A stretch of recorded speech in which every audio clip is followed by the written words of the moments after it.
রাস্তা এখানে কাদামাড়ি, আমরা স্কুলে আসতাম। আমি এখানে নবম শ্রেণী পর্যন্ত পড়েছিলাম। দশম শ্রেণী কেন পড়তে পারিনি সেই ইতিহাস আজকে বলবো না। এই রাস্তায় আমরা ওই কাদাতে পড়ে যাই না এমন কোনো দিন ছিল না। তখন থেকে আমার স্বপ্ন ছিল যদি কোনোদিন সুযোগ হয় এই রাস্তাটা পাকা করব।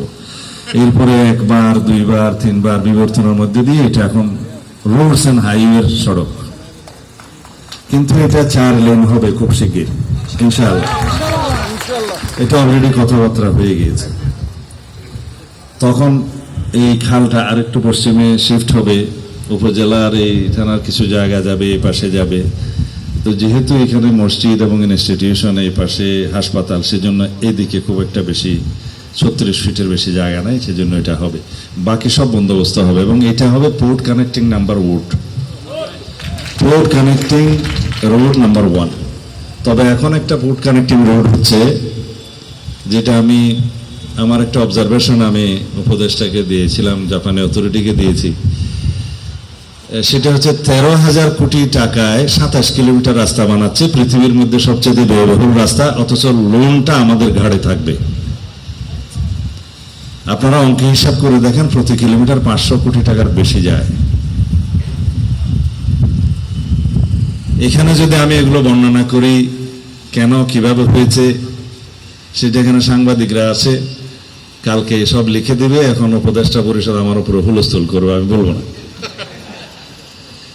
ফ্লাইওভারের মতো করে মহেশখালী মথরবাড়ি থেকে জলাভূমির উপরে, এই মিলিশিয়ার পিছনে, বদরখালীর পিছনে, বিভিন্ন জায়গায় সামুদ্রিক ল্যান্ড, সোয়াম ল্যান্ডের উপরে এলিভেটেড ওয়েতে 6 কিলোমিটার হবে, বাকি 6 কিলোমিটার মাটি দিয়ে হবে, যেটাতে আবার ওয়াটার ব্যারিকেড হবে, সেজন্য এনভায়রনমেন্টাল হ্যাজার্ড হবে এবং উপকূলীয় বিভিন্ন প্রজাতির এমনকি বিলুপ্তিও সাধন হয়ে যেতে পারে।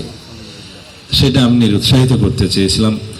এক্সিস্টিং রোডটাকে ওয়াইডেনিং করে চকরিয়ার সাথে লাগানো, এখানে ঈদমনি থেকে এইটা যেহেতু পটিয়া, আনোয়ারা, বাঁশখালী, আমি এটার নাম দিয়েছিলাম ABC road, Anowara, Banshkhali, Chakaria road.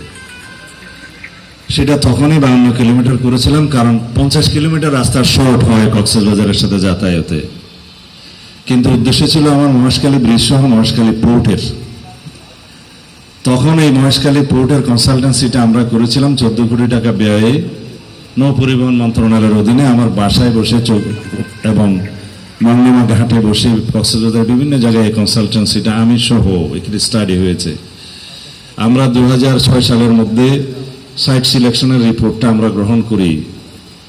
তখনকার পোর্টের নাম দেওয়া ছিল সোনাদিয়া রোড, সোনাদিয়া গভীর সমুদ্র বন্দর।